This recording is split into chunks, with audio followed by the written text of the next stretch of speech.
ധനമന്ത്രി എന്ന നിലയിൽ ഞാൻ വളരെ വിപുലമായിട്ട് ഈ വിഷയത്തെ സംബന്ധിച്ച് കഴിഞ്ഞ ദിവസം പ്രതികരിച്ചിരുന്നു. കൊല്ലത്ത് വെച്ച് തന്നെയാണ് വിശദമായ ഒരു 5 മിനിറ്റെങ്കിലും എടുത്തൊരു കാര്യം പറഞ്ഞിരുന്നു. ഈ സാധാരണ തൊഴിലാളികളോടെയും ജീവനക്കാരോടെയും ഇതുപോലുള്ള സ്കീം വർക്കേഴ്സിനോടൊക്കെ ഇടതുപക്ഷത്തിന് CPM വളരെ അനുഭാവപൂർവമായ സമീപനമാണുള്ളത്. ഈ ആശാമേഖലയിൽ പ്രവർത്തിക്കുന്ന സഹോദരിമാരോട് ഞങ്ങൾക്ക് അങ്ങേയറ്റം അനുഭാവപൂർവമായ സമീപനമാണ്. പക്ഷേ ഈ സ്കീം വർക്കേഴ്സ് എന്ന് പറയുന്നത് ഒരു മുഴുവൻ സമയം ജോലിയായിട്ടല്ല കേന്ദ്രം ഇത് കാഴ്ചപ്പാട് വെച്ചേക്കുന്നത്. അവർ അതിന് തരേണ്ട പണം പോലും തരുന്നില്ല. ഞാൻ കഴിഞ്ഞ 2 പ്രീ ബഡ്ജറ്റ് മീറ്റിങ്ങുകളിലും, അതായത് ശ്രീമതി നിർമ്മലാ സീതാരാമൻ വിളിച്ച, കേന്ദ്ര ധനകാര്യമന്ത്രി വിളിച്ച പ്രീ ബഡ്ജറ്റ് മീറ്റിങ്ങുകളിൽ ഈ സ്കീം വർക്കേഴ്സിന് കൊടുക്കുന്ന അലവൻസ് 10-12 വർഷമായിട്ട് വർദ്ധിപ്പിച്ചിട്ടേ ഇല്ല എന്ന പ്രശ്നം നമ്മൾ ഉന്നയിച്ചിട്ടുണ്ട്. വർദ്ധിപ്പിക്കണം എന്ന ആവശ്യം നമ്മൾ പറഞ്ഞു. വർദ്ധിപ്പിച്ചിട്ടില്ല എന്ന് മാത്രമല്ല, കൊടുക്കേണ്ട പണം തരുന്നില്ല. ഞാനതിന് ചില ഉദാഹരണങ്ങൾ കൂടി കഴിഞ്ഞ ദിവസം പറഞ്ഞു. സെൻട്രൽ ബഡ്ജറ്റ് വന്ന ദിവസം തന്നെയാണ്. പാചക തൊഴിലാളിയുണ്ട്. പാചക തൊഴിലാളികൾക്ക് കേന്ദ്രം തരുന്നത് ഒരു മാസം 600 രൂപയാണ്. ഇന്ത്യയിൽ നിന്ന് അടക്കം കളക്ട് ചെയ്തുകൊണ്ട് പോകുന്ന നികുതിക്കിടെ ന്യായമായ വിഹിതം നമുക്ക് കിട്ടുന്നില്ല എന്ന പ്രശ്നം നിൽക്കുമ്പോൾ തന്നെ തരുന്നത് ഇങ്ങനെയാണ്. 12,000 രൂപയാണ് നമ്മൾ കൊടുക്കുന്നത്. 600 രൂപയെ കേന്ദ്ര ഗവൺമെൻറ് തരുന്നുള്ളൂ. ഇതുതന്നെയാണ് ആശാ പ്രവർത്തകരുടെ കാര്യത്തിലും. അപ്പോൾ ഈ കാര്യം കൂട്ടിത്തരണമെന്ന് സംസ്ഥാന ഗവൺമെൻറ് ആവശ്യപ്പെടുകയാണ്. അതേസമയം തന്നെ അവർക്ക് കൊടുക്കാതിരിക്കുന്നില്ല. 7,000 രൂപ കൊടുക്കുന്നുണ്ട്, പിന്നെ ഇൻസെൻറ്റീവ് കൊടുക്കുന്നു. 13,500 വരെ കിട്ടുന്നവരുണ്ട്. ചിലർ പറയുന്നു അത്രയും കിട്ടുന്നില്ല. ഇൻസെൻറ്റീവുകളുടെ അടിസ്ഥാനത്തിലാണ്. അപ്പോൾ അവർ ആ വോളണ്ടിയർ വർക്കായിട്ടാണ് തുടങ്ങിയത്. 2006 VS ഗവൺമെൻറ് കാലത്താണ് ആദ്യം ഈ ASHA workers, India government policy ആണെങ്കിലും ഇവിടെ തുടങ്ങിയത്. അന്ന് എല്ലാം സാധാരണ ഒരു അലവൻസും ഇല്ല. 100 രൂപ ടീ ആണ്. ആദ്യമേ 500 രൂപ എങ്കിലും ആക്കാൻ ആലോചിച്ചതാണ്. 500 രൂപ കൊടുത്തു VSൻ്റെ സമയത്ത്. പിന്നീട് ഉമ്മൻചാണ്ടി ഗവൺമെൻറ്റിൻ്റെ സമയത്ത് 1000 രൂപയാക്കാൻ, ഞാനീ പറഞ്ഞില്ല, 1000 രൂപയാക്കാൻ വലിയ സമരം നടന്നു. 1000 രൂപയാക്കാൻ എത്ര ദിവസം സമരം നടന്നു?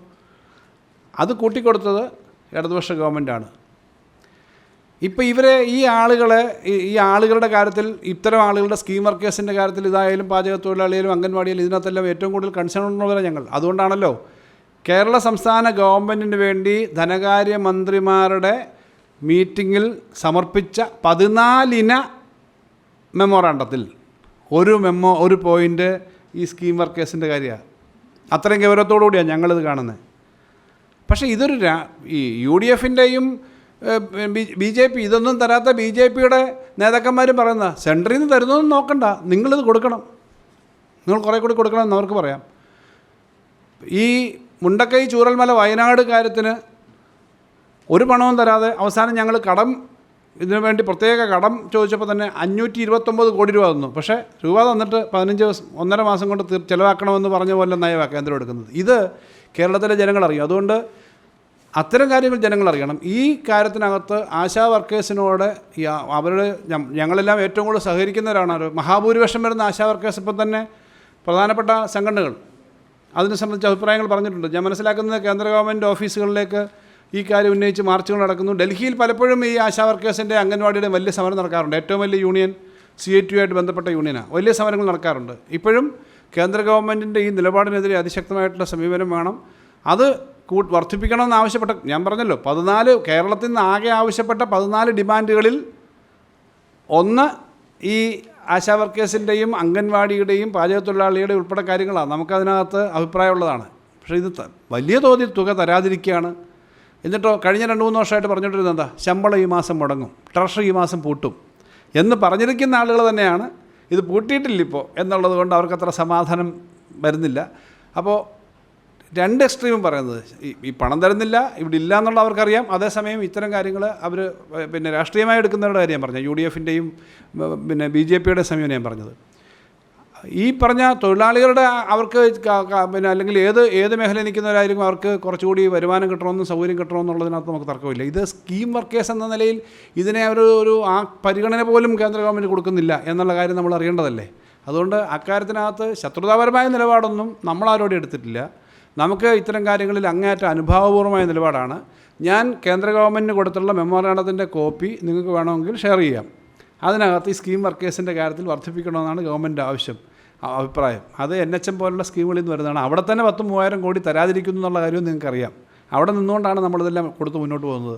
തരുന്നില്ല എന്ന് പറഞ്ഞ് നമ്മൾ ചെയ്യാതിരിക്കുന്നില്ല.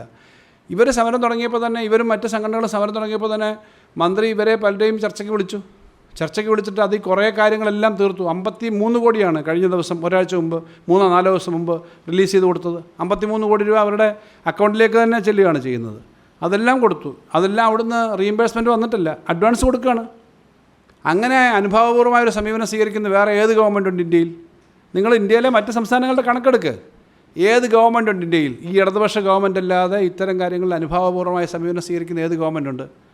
അപ്പോൾ ആ ഒരു വസ്തുതയും കൂടി മനസ്സിലാക്കിയിട്ട് ഈ കാര്യങ്ങളെ കാണണം. ഞങ്ങൾ ചെയ്യാവുന്ന എല്ലാ ന്യായമായ കാര്യങ്ങളും അത് ചെയ്യും എന്നുള്ളതിനകത്ത് യാതൊരു തർക്കവുമില്ല. അതുകൊണ്ടാണ് ഇഷ്യൂ കേന്ദ്ര ഗവൺമെൻറ്റിൻ്റെ മുന്നിൽ പ്രധാനപ്പെട്ട മീറ്റിങ്ങുകളിൽ, ബോഡികളിലെല്ലാം ഉന്നയിച്ചത്. ഇവിടുന്ന് കൊടുത്ത മെമ്മോറാണ്ടത്തിൽ എല്ലാം കൊടുത്തത്.